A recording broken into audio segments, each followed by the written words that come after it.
the family name is a multi-billion-dollar brand in the making. Julian, did you see the that video? I already know. I You know already what I'm know. talking about? Yeah. Yeah. I really love that message. You know that your family name has as much value in it as you attribute to that, right? If Yeah. right, if you attribute no value, then it has no value, right? But if you understand that it's potentially $1 billion commodity, then that's what it becomes. And it's funny because I saw now I don't necessarily know if Hennessy is a family name or not. I got to double check that. Let me check. But I saw an article in Ebony where they or it's one of the magazines where they said there's a documentary about the relationship between the black community and Hennessy, and I said no.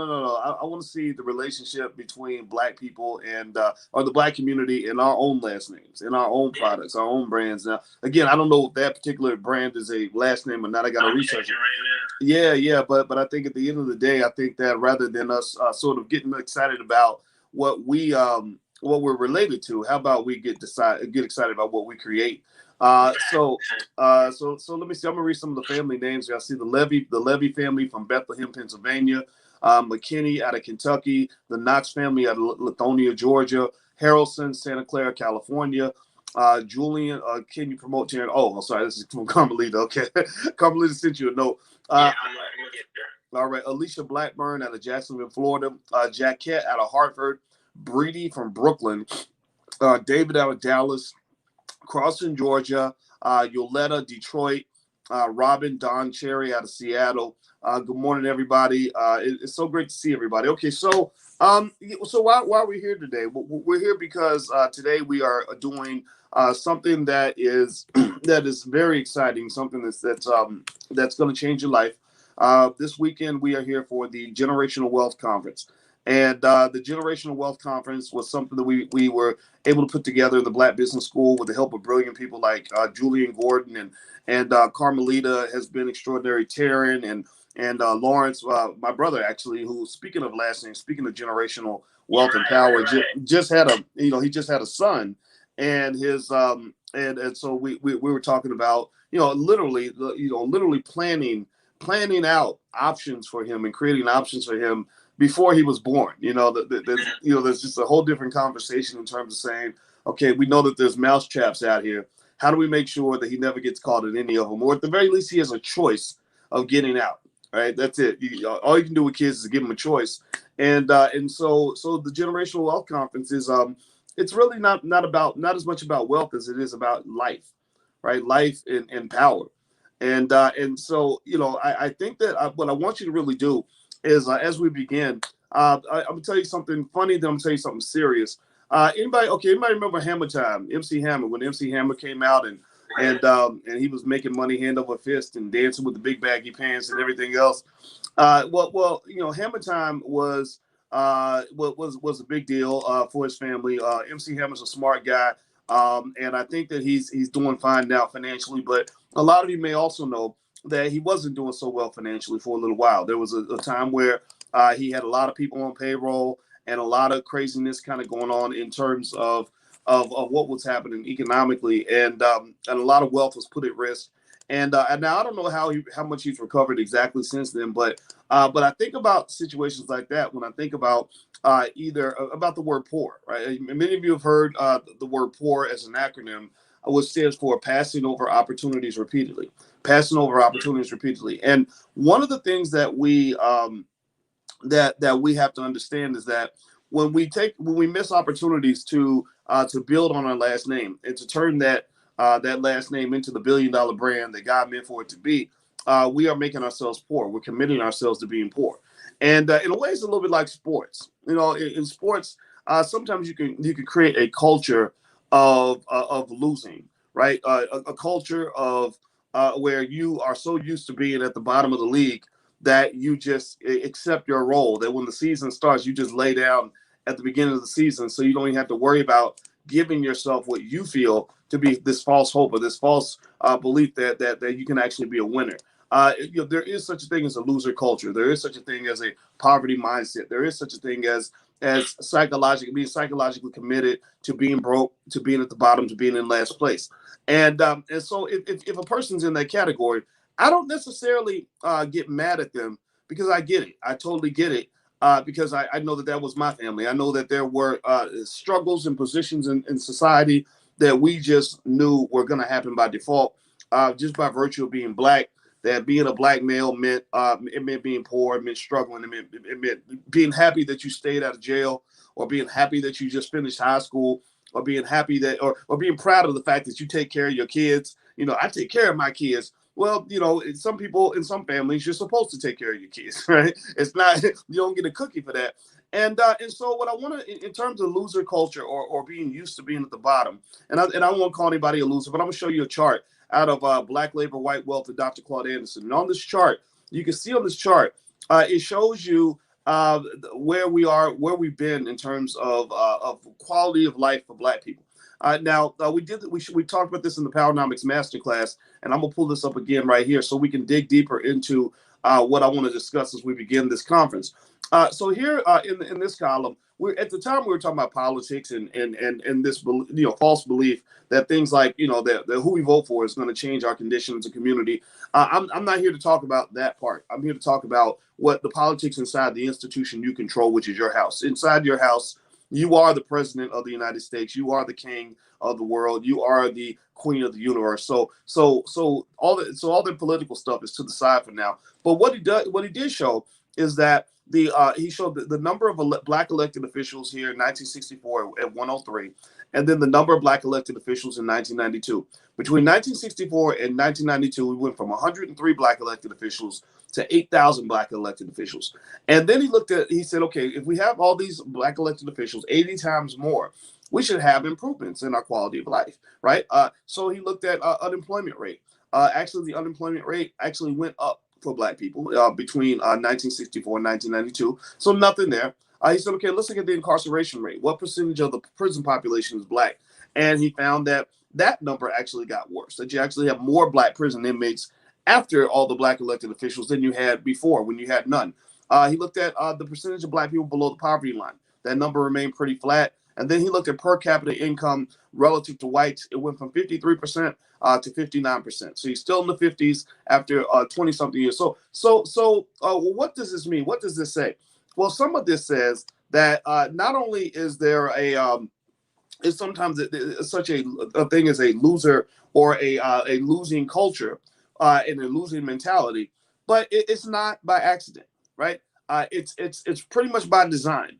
It's pretty much sort of built and embedded into the process before we're even born. Do you get what I'm saying? Give me a yes or no if you get what I'm saying. So not only are there those of us who might be accustomed to being last in the league, so to speak, to use a sports analogy, but the league was designed for you to be in last place. The game was set up for you not to win. The game was sort of positioned so that if you did exactly what the commissioner of the league told you to do, you were not going to be winning any championships. You were going to be fighting for last place. Kind of like maybe, I don't know, in football, the New York Jets are kind of that comes to mind, or the Cincinnati Bengals, right? If you watch football, you know what I'm talking about. And so here's what I kind of want you to understand. I want us to understand that in this weekend, we're not just talking about economics and money. We're not just talking about the X's and O's of how money works. That's part of the process. We are going to talk about the game, and we're going to make sure we school you completely on the game for this entire generational wealth weekend. But it's deeper than just understanding the rules of the game. It's about understanding the importance of culture. It's about understanding the importance of mentality. It's about understanding that in order to really win the game, you got to just not just know the rules of the game, but you got to switch the game that you're playing in the first place. You can't not winning the game isn't always enough. It's really changing the game. If I change the game and I play a different game with you, then I have a better chance to win because I'm not just a participant in the game. I get to become one of the originators in the game. And so one of the things that I really think is important for us to understand, because in the Black Business School we're just different like that. We're next level like that, and that's not a coincidence. I have spent 30 years thinking about these things on a very deep level, and getting off the grid in the thought process. These are things you're not going to find in a textbook. You're not going to learn these things on the college campus. There's no HBCU or predominantly white institution on the planet that can talk to you in a way that people like myself or Julian Gordon or Dr. Claude Anderson are going to talk to you about any of these issues, right? And so the goal is to help you understand that there are economic players in the game. There are the people who change the game and control the game, and the people in that second category become what I refer to as economic gods. Economic gods. Now, what does that mean? Well, the power of God, just specifically, I'm a mathematician and also I'm marrying a woman who's deep into metaphysics. But I will tell you specifically that the power of God lies in the sixth dimension, not the fifth and not the seventh. It's the sixth dimension. And why do I say that? Well, because the power of a God is when you have the ability and the power to manifest. What does manifest mean? It means exactly what you might think it means. It means abracadabra. I snap my fingers, it becomes real. It becomes a reality. Because I choose to see it, I create it, right? Because I'm thinking it and I'm obsessing over it and I'm going to bed and I'm dreaming about it, then my subconscious mind guides me to the creation of the thing that I'm dreaming about. And that's a level of power that doesn't exist for people that are just in the game trying to win the game.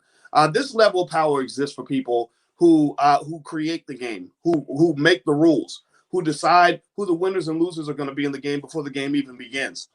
And that power of an economic guide is manifest not by people who get opportunities, but it's manifest by the people who know how to create opportunities, who can manifest opportunities, right? So I don't know about y'all, but I grew up going to church and with my mama and my grandmother, and we would do things that a lot of people do. We would pray, right? You would pray that, please, Jesus, let us get this opportunity. I hope I get this opportunity. As a young black man, I used to say, gosh, if somebody would just give me the opportunity, then I could, do this and do this and do this. And then I didn't realize that when I'm praying in church for opportunities, I'm not just praying to the God that's in the Bible. I'm praying to the economic gods. Because I realized, I looked around and I said, wait a minute, I'm in this world where I'm in this competition. I'm in this competition as a black man. I'm competing with the white man. I think it's okay for me to say that. We're going to be honest with that about that. And I said, wait, so I'm praying for opportunities, but these people have the ability to give me opportunities. So that's a natural advantage that person's going to have, where I can never be your equal if I'm praying for the thing that you can manifest just like that with the snap of your fingers, when you can make a phone call and change my life. And so I said, okay, how do I go from playing the game and being a part of the game to actually designing the game and controlling the game? And that's where generational wealth comes into play. That's where the value of your last name comes into play. That's where institutional development and creation comes into play, where you, by virtue of the fact that you are sitting on top of this gold mine called your last name, it's a diamond in the rough. It's some raw, undeveloped land for some of us. It is a patch of real estate that doesn't have much on, may not have much on it yet, but it's going to develop itself as much as you choose to develop that. That is, in my view, the best opportunity you have to understand what true economic power looks like, what the power of an economic god actually feels like. Because when you control an institution, and again, that institution is your last name. It is your family business. It is your family wealth. It is your family trust and endowment and estate plan. It is all these things that we're going to talk about this weekend. When you control all of that, you in that space have the power of an economic god. Because I can tell you in my family, let me tell you about the Watkins family, because that last name, it didn't mean a whole lot when I was born. It meant something in terms of tradition and things like that, but economically, it wasn't that strong. Now the name Watkins means a little something. It means a little something, something. I ain't bragging, but it means a little something, right? And in our family, I am kind of the patriarch. It's no, that's not a bad word in our family. We love each other very much. There's no abuse attached to that. But I am a little bit of a patriarch, and in our family, we make the rules. In our family, we are the economic gods. When my brother and I decide to manifest something, we snap our fingers. It becomes real. There is no such thing in our family, in that world, in our family institution. There's no such thing as oppression and white supremacy in that world, because first of all, there are no white people in that world unless they're coming in to work for us, right? Doesn't no disrespect to anybody. There's no hate or anything like that. It's just all these terms that we are accustomed to using to describe our existence, like oppression and the stress of racism and everything else. that kind of, a lot of that kind of goes away from an economic standpoint when you have that institution that is yours. Now, here's the thing. We didn't have to go make a bunch of money in order to get to that position. The money helps. The money matters. Don't get me wrong. We're going to talk about the money for sure.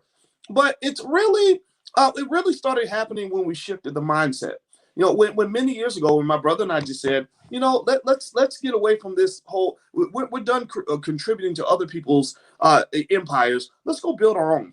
That right there was a huge part of that shift in terms of power. Because at that point, we weren't ruling over anything that was big and powerful, but we were ruling over something that was ours. We had something that a lot of our people are not accustomed to having, which is sovereignty. Just sovereignty. Sovereignty just means freedom, right? You ain't got to control everybody else and what everybody else has. You just got to at least be able to control that patch of land that exists right around you. And then it started shifting also when we started learning a different set of skills.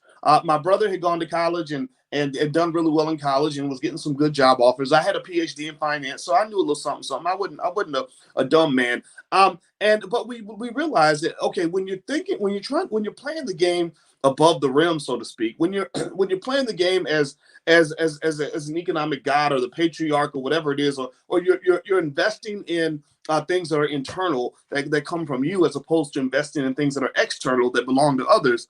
There's a different set of skills you have to learn, and most of these skills are not taught in college. Most of these skills are not taught in textbooks. Most of this is stuff that you have to learn along the way, but also you learn it from other people who have had a similar experience. So let me tell you a little story about this guy that I met in Seattle. And this was I don't talk to many white people. I'm not gonna lie. I don't. It's not because I hate them. It's just because I don't see them. I don't. They don't live in this house. I work. I'm here in the house a lot.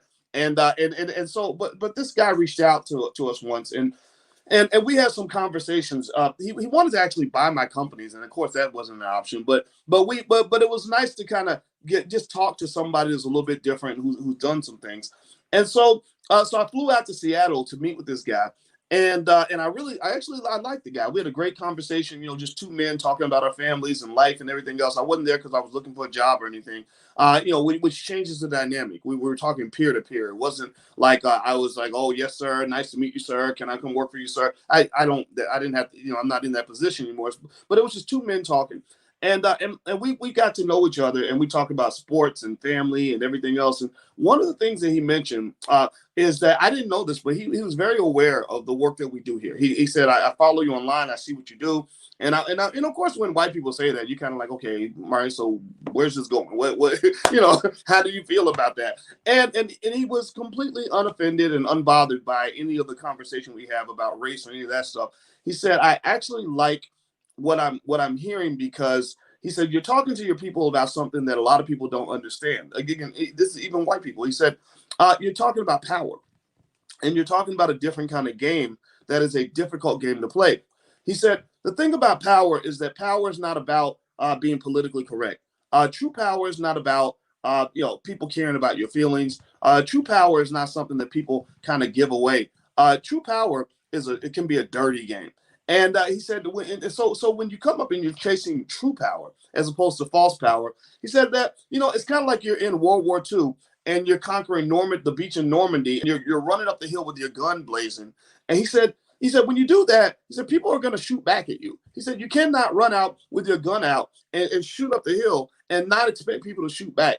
And what that made me think about, I don't know what he meant in that conversation, but what that made me think about um, is things like a Black Wall Street being burned down. I hear people say, well, why should we build a Black Wall Street? Because they're going to burn it down anyway. And that reminds me that when you go up the hill with your gun out, people are going to shoot back. And the other interesting thing we talked about some of the empires that exist out here that we know about, like specifically Bank of America. Some of you may have seen this. I've actually addressed this a little bit in the past.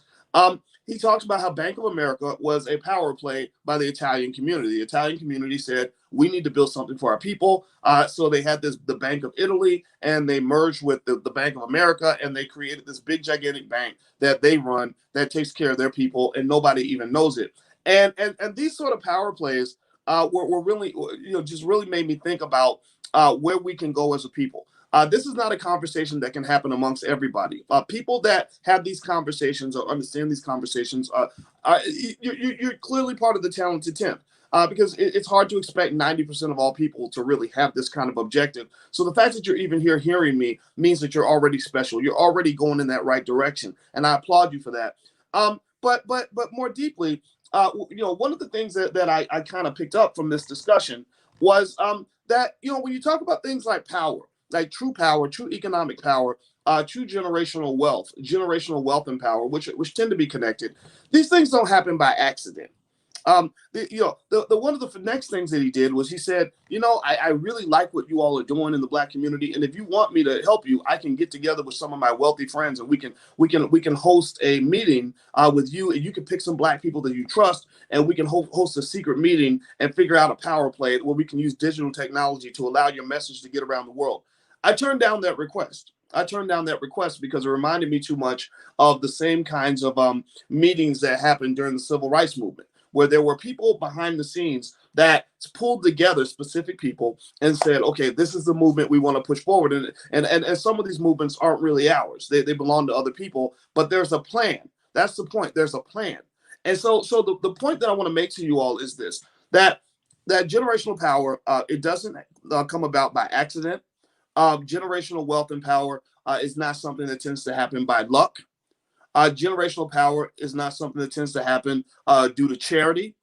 Generational wealth and power does not come from voting for the right candidate or asking people to support you. Don't get me wrong; those things can be important in another context. Those things are important definitely for other people and maybe for you as well. And that's something maybe you can look into at another time. But we're really talking about what it really means to make a power plan for your last name. What it really means to prepare in advance to position your children and grandchildren so that they are absolute power brokers in the future. Let me just tell you this. It is very difficult, if not impossible, for me to explain to you how to be a millionaire in the next 6 months. I don't really know how to do that without a lot of luck, right? But it's very easy for me to explain how you can be a millionaire in the next 20 years. It's very easy for me to explain exactly how, with basic action right now today, your children could be in a multimillionaire status. It is oppression is hard to escape in a very short amount of time. It's very easy to escape with a great deal of time.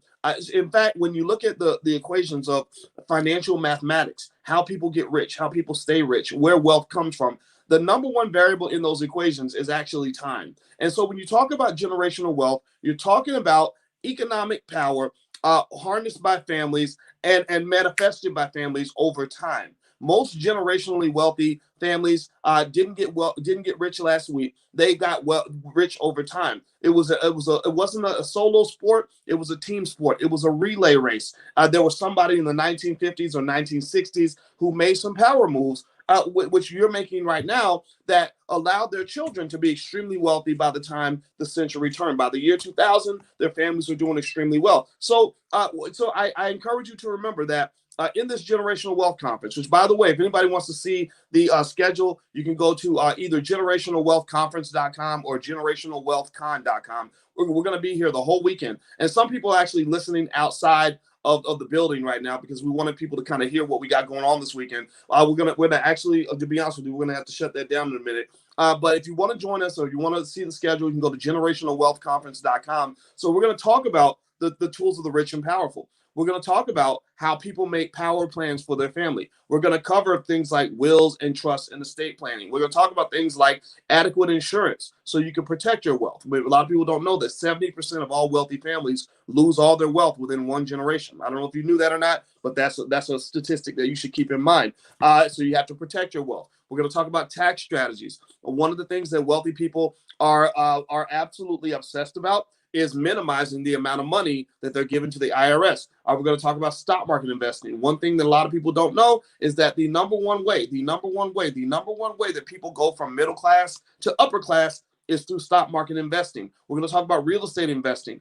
Julian Gordon is the best at that. And one of the things that people don't understand and they forget is that the ownership of land and property isn't just a great way that wealthy people generate cash flow. It's a great way that wealthy people actually harness power. And so if you want to look at a tangible goal, just something very basic that you can aim for, over the next decade is if you can put yourself in a position where your children have a choice as to whether or not they actually want to go get a job, then you're in good shape. If you have the ability to offer your child the